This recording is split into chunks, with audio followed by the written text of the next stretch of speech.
Salam alaikum wa rahmatullahi ta'ala wa barakatuh, mes frères et sœurs. Nous poursuivons avec les fondements du droit musulman, Ilm Usul al-Fiqh de Abd al-Wahhab Khalaf, rahimahullah, avec donc l'acte licite, al-Mubah. Il s'agit de tout acte que le législateur laisse la personne responsable libre d'accomplir ou de ne pas accomplir. Le législateur ne demande ni d'accomplir l'acte en question, ni de s'en abstenir. Parfois, la liberté d'accomplir tel acte est énoncée explicitement. Le législateur peut ainsi déclarer qu'il n'y a pas de mal à faire quelque chose, comme dans les exemples suivants. Dans la Sourate al-Baqarah, Sourate 2, verset 229, « S'il est à craindre que tous deux n'enfreignent ces prescriptions, il n'y aura nul grief à leur faire si la femme obtient sa liberté moyennant un dédommagement matériel au profit de l'époux. » Dans la même sourate, au verset 235, « Vous n'encourez aucun reproche en faisant aux veuves en période de viduité allusion à une proposition de mariage. » Un ordre peut également exprimer la liberté d'accomplir une action, comme dans la sourate 5, Al-Maïda, verset 2, « Alors il vous sera licite de chasser. »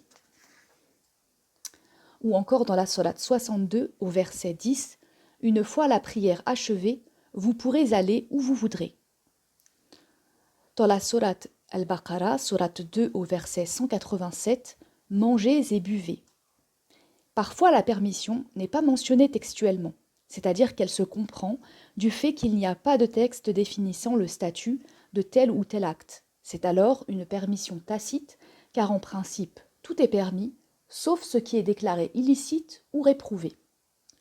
La majorité des ulama reconnaissent 5 catégories de lois-injonctions, celles que nous avons étudiées ci-dessus. Toutefois, les Hanafites divisent les lois-injonctions en 7 sous-catégories au lieu de 5. Ils considèrent que ce que le législateur a ordonné catégoriquement de faire est une obligation, al-fard, s'il y a une indication, ad-dalil, indiscutable, basée sur un verset coranique ou un hadith mutawattir, avéré. Tandis que si l'indication est conjecturale, basée sur un hadith autre que mutawattir, ou sur un raisonnement analogique, al-qiyas, c'est un devoir, al-wajib. Ainsi, accomplir la prière est une obligation, al-fard, parce qu'il a été énoncé de manière claire et indiscutable dans le Coran, à la sourate 2, sourate al-Baqarah, verset 43, et accomplissez la prière. Réciter la première sourate du Coran, Al-Fatiha, est un devoir, al-wajib, parce qu'il a été énoncé par le prophète sallallahu alayhi wa sallam dans un texte conjectural. Pas de prière sans la première sourate du Coran, Al-Fatiha. Ils introduisent aussi une distinction entre al-muharram, l'acte illicite, et al-makruh tahriman, l'acte réprouvé interdit. Ainsi, la fornication est illicite, parce que le verset qui l'interdit est clair et indiscutable.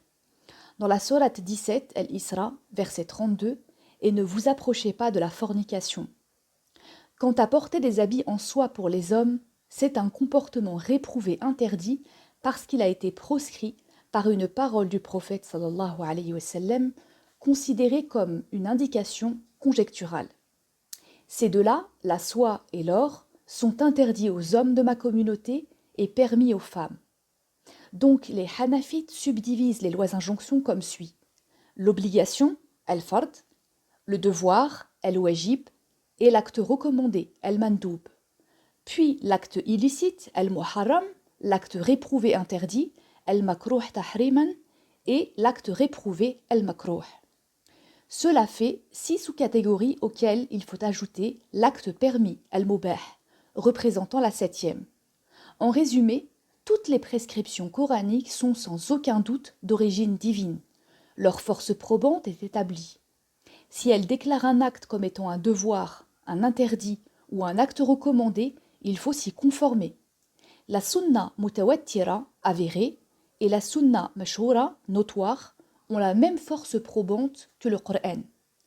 Quant à la sunna dite ahad, c'est-à-dire transmise par un nombre restreint de rapporteurs, on ne peut se baser sur elle pour définir un devoir ou une interdiction. Mais elle permet de classer l'action dans une des autres subdivisions des lois-injonctions. Pour conclure, rappelons qu'un même acte peut être jugé différemment selon les circonstances.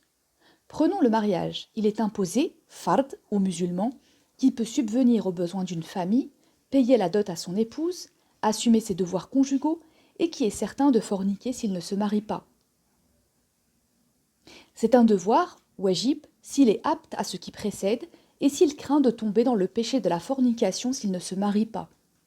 Il est recommandé, mandoub, à celui qui est capable d'assumer ses devoirs conjugaux, mais qui est plutôt à l'abri de la fornication s'il ne se marie pas. Il est interdit, muharram, pour celui qui est déjà marié et qui est sûr que s'il contracte un deuxième mariage, il nuira à sa première femme et manquera à ses devoirs d'époux. Enfin, il est réprouvé interdit, al-makrouh tahriman, pour celui qui craint de blesser sa première femme en prenant une seconde épouse. Dans la prochaine vidéo, Inch'Allah, nous verrons les subdivisions des lois déclaratoires, al-hukm al-wada'i. Wassalamu alaikum wa rahmatullahi ta'ala wa barakatuh.